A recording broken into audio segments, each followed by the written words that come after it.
encontramos de nuevo en la Academia Euclides para poder trabajar un tema muy bonito del curso de psicología. ¿Ya? ¿Cuál es ese tema, profesor? Ese tema que vamos a trabajar viene a ser la memoria. Oye, tú que nos estás observando, saca por ahí tu cuaderno, saca tu lapicito, saca por ahí tu lapicero o todo lo que tengas para que vayas anotando esta cátedra del curso de psicología del tema la memoria. Muy bien, entonces, sin más preámbulo, pues vamos a iniciar con el desarrollo de este tema. Vamos entonces por acá con el concepto. Profesor, ¿qué viene a ser la memoria?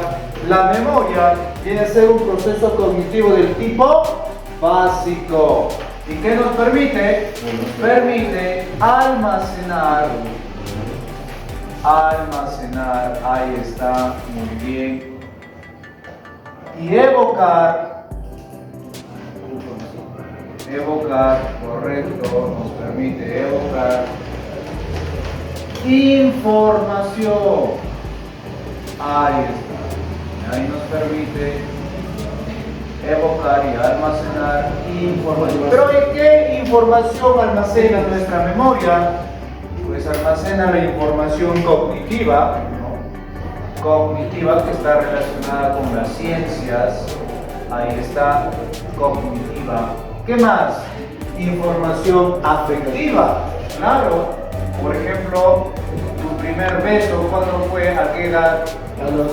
Ahí está, no quiero saber. Ahí está, que quede solo para ti. Entonces, esa información, ¿dónde se guarda? En tu memoria afectiva. Oye, cuando estuviste recontra motivado para inscribirte en la Academia Euclides, los procesos cognitivos también influyen, ¿no? Para poder almacenar. Ya, ahí está. Entonces, esta información, ¿no?, de la que se almacena en nuestra memoria, que viene a ser un proceso cognitivo básico. Chicos, ahí está. Entonces, con ello pues ya estaríamos dando una definición de la memoria. Ahora, la memoria pues tiene etapas, ¿sí? ¿Cuáles son esas etapas? Mira, rapidito, así como te gusta, rápido. Fijación, oye, sigue, no pares. Correcto, retención, sigue. Retención, ¿qué más? ¿Qué más? Reconocimiento.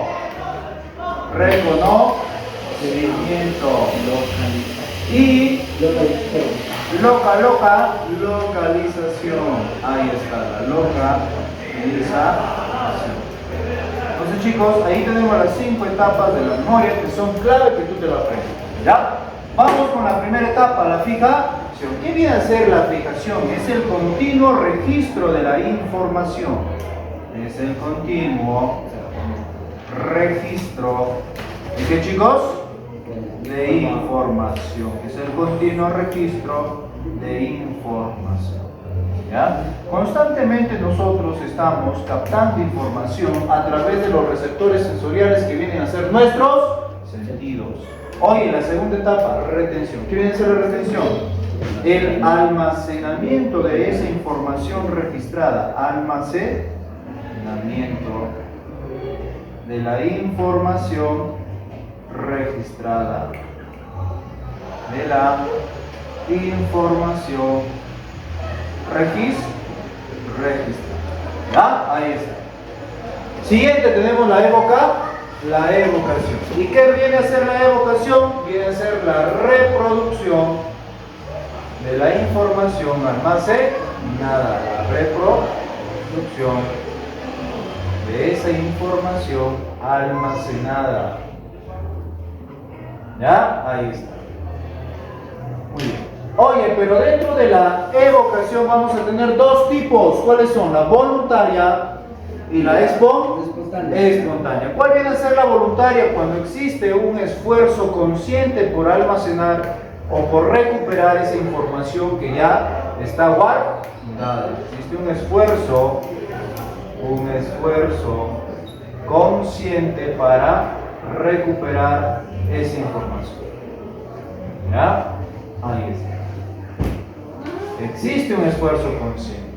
¿Y cuándo será espontánea? Cuando surge de manera deliberada, o sea, no hay esfuerzo, surge de manera deliberada. Surge de manera deliberada. Para, en este caso, para que se pueda producir un recuerdo, ¿no? Ejemplo, profesor. Imagina que tú estás recitando un poema, ¿no? Por ejemplo, Rima 53 de Gustavo Adolfo Bécquer, que dice: volverán las oscuras golondrinas a tu balcón sus nidos a colgar, y junto al ala de sus cristales, jugando te llamarán. Cuando yo estoy recordando, haciendo ese esfuerzo consciente de recuperar, ¿no? Cómo vienen a ser los versos de este poema, justamente viene un recuerdo por ahí de que tengo que alimentar a mi Bobby.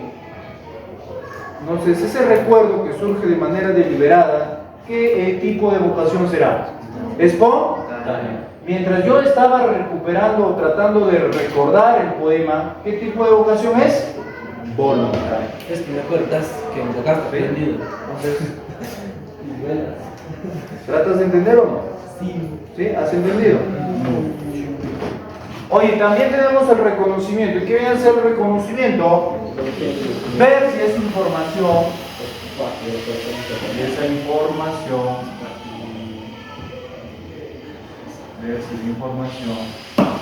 es parte de tu pasado o historia personal,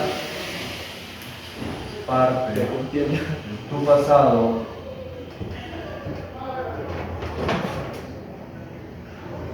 o historia personal, o es parte de tu presente. Hay que reconocer si la información es parte del pasado o el presente. Ya, ahí está. Reconocimiento, por ejemplo. Tú, por ejemplo, has tenido un amigo en el colegio, ¿no? Una amistad. Pasan años, ¿no? Tú ya ingresaste a la universidad después de tanto esfuerzo. 5 años. Después de 4 años, ya que has salido del colegio, justamente lo encuentras por ahí a tu amigo, ¿no? Hola, Pepelucho, ¿cómo estás? Hola, Juanito. ¿Por qué? Porque en tu psique rápidamente se da el proceso o la etapa de la memoria llamada el reconocimiento. Porque ese amigo lo conociste en tu pasado y está almacenado ahí como un recuerdo. ¿Has entendido? Muy bien. Oye, localización, ¿qué es? Ver si la información o localizar la información,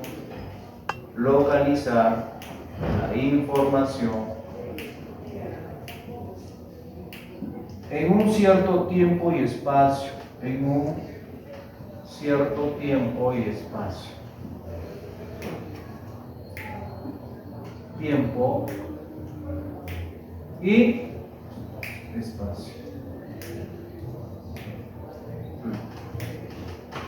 Por ejemplo, hace poco hemos vivido, ¿no?, un terremoto de 7.5 grados, ¿no?, que afectó lo que viene a ser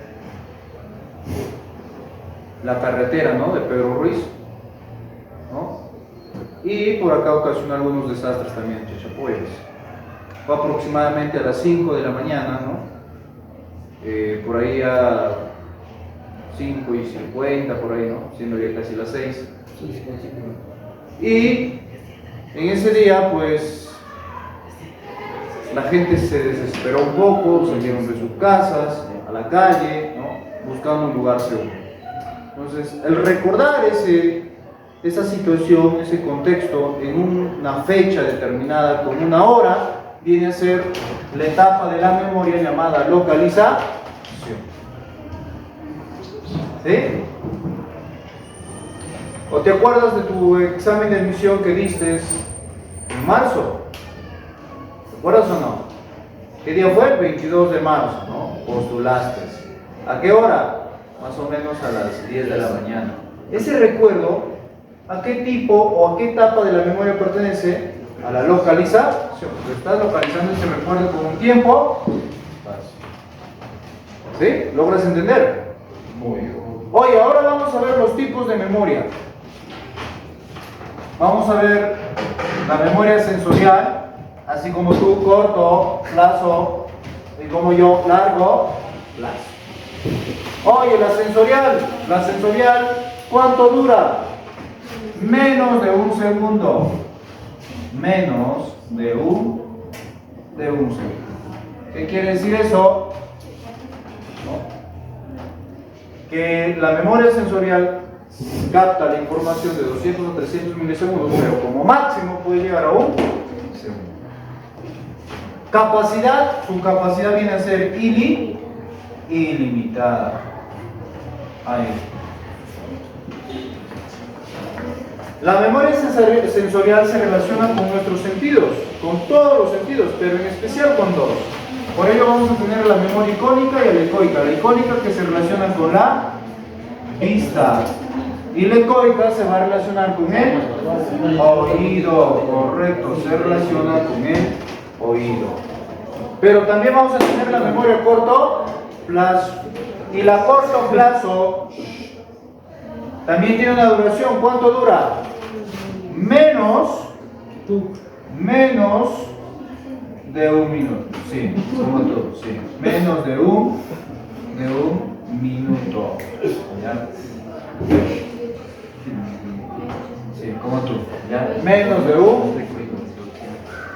Capacidad. Esta sí viene a ser limitada. ¿Ya? Su capacidad sí viene a ser limitada. ¿Cómo también es llamada la memoria a corto plazo? También le llaman, ojo, memoria de trabajo. También es llamada memoria de trabajo o operativa, ¿no? También llamada memoria de trabajo o operativa. Ya, ahí está. En la memoria a corto plazo podemos almacenar de más o menos, ¿sí?, 7 unidades de chumos. Lo máximo, ¿cuánto sería? 9. Lo mínimo, 5. ¿Qué quiere decir eso? Que cuando tú copias un concepto, un chunks viene a ser como una palabra, ¿no? Un chunks es lo que se utiliza para ver la capacidad de almacenamiento, pero ya en el cerebro. ¿Cuántos chunks, por ejemplo, habrá acá? 1, 2, 3, 4, 5, 6, 7. ¿Estará dentro del rango que tú puedas recordar esa información con una sola visualización? Sí. Estás en el rango. ¿Cuál es lo máximo? 9. ¿Cuál es lo mínimo? Sí, 5. ¿Y si son 7? Sí, normal. Oye, pero ¿qué pasaría si hubiera, no sé, unas 20 palabras acá? ¿En una sola visualización podrías captar toda esa información? No. Tendrías que hacer una pausa y nuevamente retornar. Por eso cada vez que tú copias, pausa, ¿no? Y de ahí nuevamente lees y copias. Ejemplos de memoria a corto plazo tenemos, por ejemplo, ver cuántos pasos se debe realizar para realizar una receta o preparar un cake. Ahí utilizamos la memoria a corto plazo. O cuando te encuentras con un amigo, ¿no?, y te da su número de celular, ¿no?, y tú te vas a ir recordando los 9 dígitos de tu número de celular y de ahí lo guardas en tu teléfono. ¿Qué tipo de memoria utilizaste? Corto plazo. Por eso se le llama memoria de trabajo. Oye, pero vamos a la que te gustaría tener, pero por falta de práctica, por falta de repasar los temas que se te da en la academia, no lo haces. ¿Cuál viene a ser? Largo plazo. No lo tienes. Oye, duración. ¿Cuánto dura la memoria a largo plazo? Un minuto. ¿Sí? Más de un minuto. Si dura la información un día, una semana, un mes, un año, ¿sí?, un lustro, una década, ya viene a ser memoria a largo plazo. Entonces, más de un minuto. Pero una violación dice que no se olvida, ¿no? ¿Cómo? Una violación dice que no se olvida. ¿Una aberración? Una violación dice que no se olvida. Ah, claro, hay algunos recuerdos que son muy traumatizantes para el ser humano y se albergan en tu inconsciente, ¿no? Y es difícil que esa persona pueda borrar ese recuerdo. Oye, ¿su capacidad cómo es? Viene a ser ilimitada, correcto, viene a ser ilimitada. Muy bien. Tipos, tenemos la procedimental y la declarativa. La procedimental va a ser aquella que va a almacenar la información de manera inconsciente. Por eso también se le llama memoria. También se le llama memoria implícita. ¿Cómo se le llama, chicos? Memoria implícita. Ahí está. Se le llama memoria implícita. ¿Ya? Ahí está. Muy bien. Ejemplos, profesor. Ejemplos de memoria procedimental. Tenemos por acá aprender a conducir. Por ejemplo, conducir carro. O manejar bicicleta. Viene a ser un tipo de memoria que vas a utilizar, la memoria procedimental. Manejar bicicleta. ¿Ya? Ahí está. ¿Por qué, profesor? Porque al inicio tal vez te cuesta aprender, por ejemplo, dónde está el freno, dónde están los cambios, pero con el pasar del tiempo, esto se vuelve automático. Esa información se guarda de manera inconsciente. Por eso es que puede pasar un año y tú tal vez no conduciste, pero normal, ¿no? Vuelves a conducir de manera normal. Porque eso se ha guardado ¿dónde? En tu memoria procedimental. Hoy en la declarativa almacenamos información con un esfuerzo consciente. O sea, acá ya te vas a esforzar para guardar la información. Por eso se le llama memoria explícita. ¿Cómo también se le llama? Explícita. Correcto. Explícita. ¿Ya? Ahí está. Por eso también es llamada memoria explícita. Hoy dentro de esta pues vamos a tener a la episódica y a la semántica. La episódica es aquella memoria en la cual nosotros vamos a guardar información autobiográfica. Autobiográfica. O sea, información respecto a nuestra vida.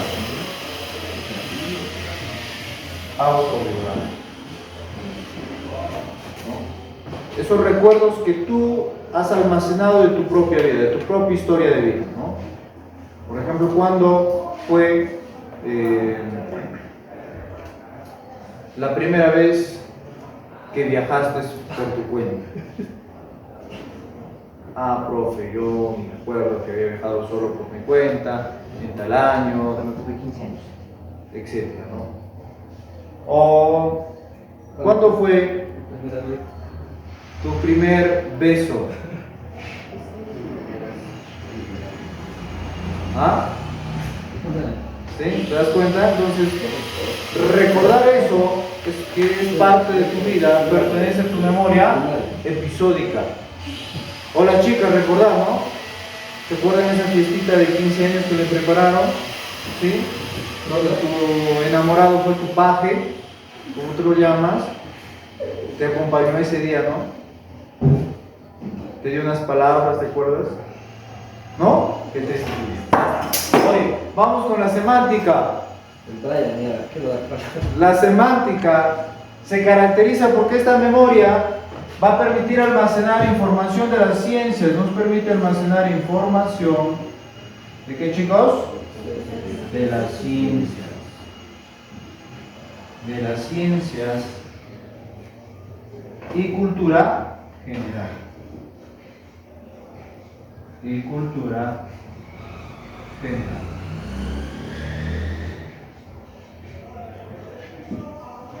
Nos permite almacenar información de las ciencias y cultura general. ¿Ya? Muy bien. Por ejemplo, ¿cuál es el concepto del término biología? Estudio de la vida. Ese concepto se almacena en tu memoria semántica. Oye, ¿cuál es el ave nacional del Perú? Maestro Rocas. ¿Cuál es la flor nacional del Perú? La Calcuta. ¿Cuál es la capital del Perú? Lima. Correcto. Entonces, ¿eso pertenece a qué? A tu memoria semántica. ¿Ya? Muy bien. Oye, otra cosita por acá. Es importante también tener en cuenta que el olvido no es una patología. El olvido es una parte natural que tiene el cerebro para filtrar información que no le es importante. Para evitar la saturación de información. ¿Sí? Entonces, el olvido es parte del ser humano. Pero es triste cuando tú te olvidas las clases del curso que se te va brindando. Eso no debes olvidar. Pero para que no olvides, ¿qué tienes que hacer? Si está corto el amor y está en la Ahí está. Entonces, como concepto, una parte natural del cerebro en la cual no logramos recordar esa información por un corto periodo de tiempo o tal vez es permanente. Y para explicar el olvido, hay algunos postulados que nos explican por qué se da. Una, porque viene a ser por represión. Y eso va a lo que tu compañero preguntó, ¿no? ¿Qué pasa si una señorita, por ejemplo, fue violada? Difícil que pueda olvidar eso, ¿no? Pero en muchos casos, algunas personas utilizan la represión, ¿no? Guardar ese trauma, ese recuerdo, de tal manera que no te pueda afectar en tu vida, ¿no? Reprimirlo en tu inconsciente. Pero ese recuerdo se manifiesta en tus sueños. Entonces, uno viene a ser la represión. Tratamos de olvidar cosas que nos han causado dolor en la vida o traumas para no poder tener cuadros de ansiedad o depresión. ¿Ya? Hoy, decaimiento de la huella, típico de los estudiantes preuniversitarios. Como no repasas tu cerebro, pues la información que está recopilando ahora, lo vas a olvidar con el pasar del tiempo si tú no repasas. Pero si tú repasas esa información a tu cerebro y le dices, esto es importante, esto es interesante, así que vamos recordando, vamos pasando esa información ¿a dónde? A tu memoria a largo plazo. ¿Ves? El repaso te va a permitir a ti llevar esa información de corto a largo plazo. Hoy la interferencia, cuando hay una gran cantidad de información, también tendemos a olvidar por eso la interferencia del tipo retroactiva y proactiva. ¿Cómo así, profesor, retroactiva? Se refiere al hecho que la información del presente no nos permite recordar información del pasado. O sea, tu presente interfiere con tu pasado. Eso viene a ser la interferencia retroactiva. Por ejemplo, tú me dices, profesor, yo conozco a todos mis compañeros acá de la Academia Euclides, pero un día me preguntaron los nombres de mis compañeros de mi promoción. Y yo, por más que trataba de recordar el nombre de mis compañeros, no me acuerdo. En vez de ello, me acuerdo el nombre de mis compañeros que recién estoy conociendo. Entonces, ¿qué tipo de interferencia es? Retroactiva. Donde tu presente interfiere para recordar información del pasado. Oye, ¿qué es la proactiva? Es lo opuesto. Es donde el pasado interfiere con la información de tu presente. ¿Cómo así, profesor? A ver, imagina que, bueno, en el colegio tú has trabajado el tema de células, ¿no? Y ahora recientemente hemos estado trabajando también el tema de citología. ¿Cómo podría afectar la información de tu pasado en tu presente?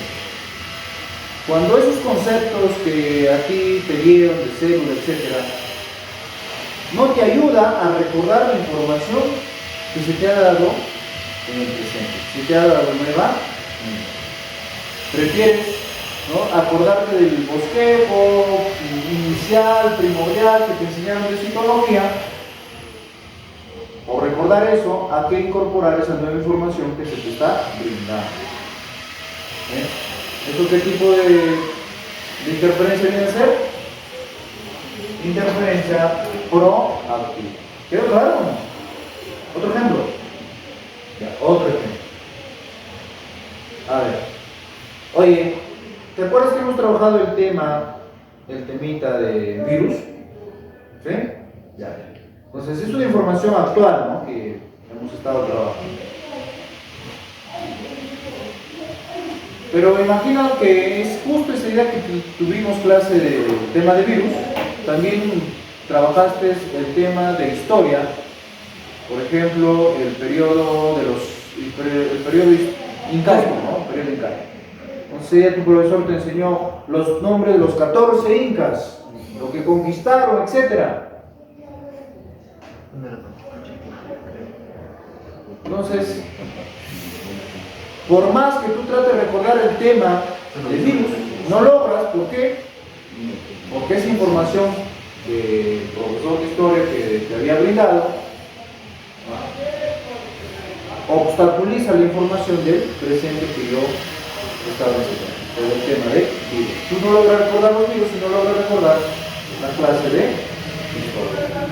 ¿Qué tipo de interferencia viene a ser? Probable. Muy bien. Hay otro fenómeno llamado tenerlo en la punta de la lengua. Cuando yo te pregunto, ¿y quién es el padre de la psicología? Ahí ya, profe, ahí está, ¿no? De la moderna. Ahí está, porque ahí está. El Smith. Ajá. Y tú tratas de acordarte, pero no te sale. Adam Smith. ¿Eso qué es? Tenerlo en la punta de la lengua. De la economía. Oye, también la memoria va a presentar algunas anomalías. ¿Cuáles son? La amnesia, por ejemplo. ¿Qué es la amnesia?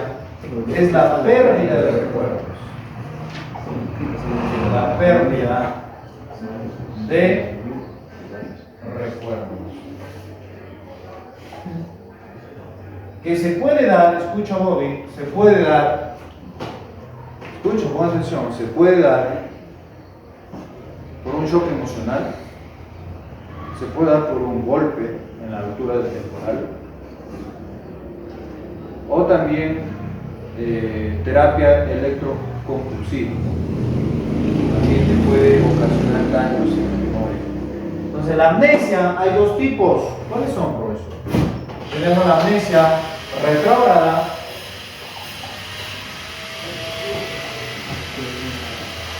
y la anterógrada.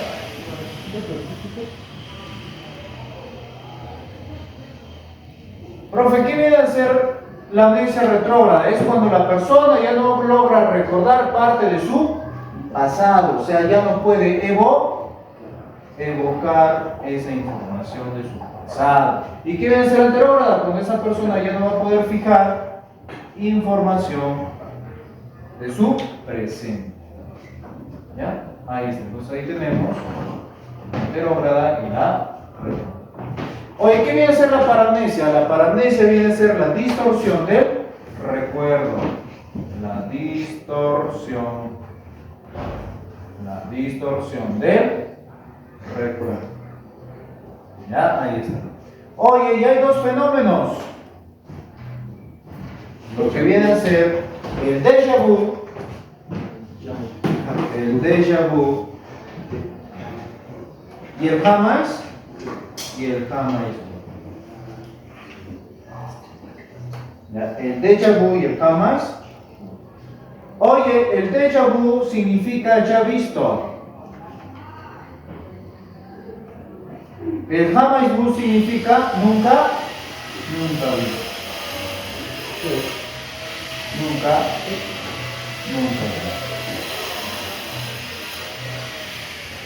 ¿Cómo así déjà vu ya visto? Asumes que conoces a una persona, a un lugar, pero nunca lo has vivenciado física. Jamás lo has vivenciado físicamente, pero no logras recordar. Oye, pero también vamos a tener la hipermnesia. ¿Qué es la hipermnesia? Es una memoria golosa. Es una memoria excesiva.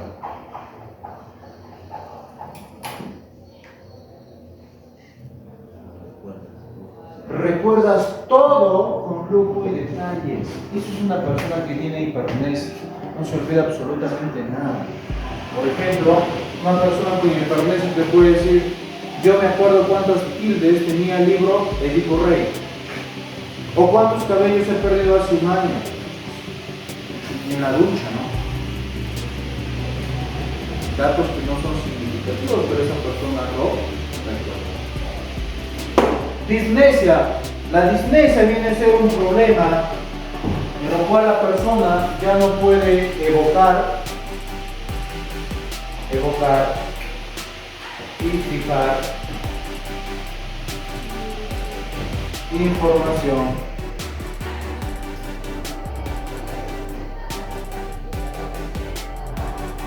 que antes lo hacía con facilidad. Que antes lo hacía con facilidad. Con facilidad.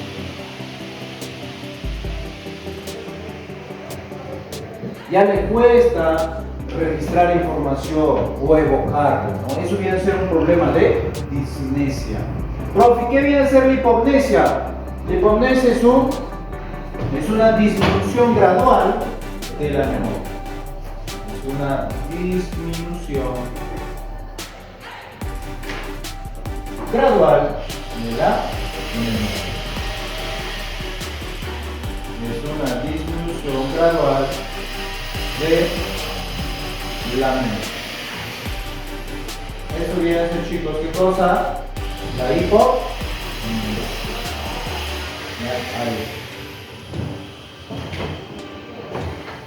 Entonces, para que la persona pueda tener una memoria eficaz, debe ejercitarla, debe alimentarse con alimentos omega 6, omega 3, y debe, porque esto también daña a las neuronas, que son aquellas que van a almacenar información. Así que, chicos, esto viene a ser el temita de memoria. Espero que hayas entendido, espero que hayas comprendido el tema, porque realmente vale la pena escucharlo y comprender más de cómo trabaja nuestra psique humana. ¿Ya?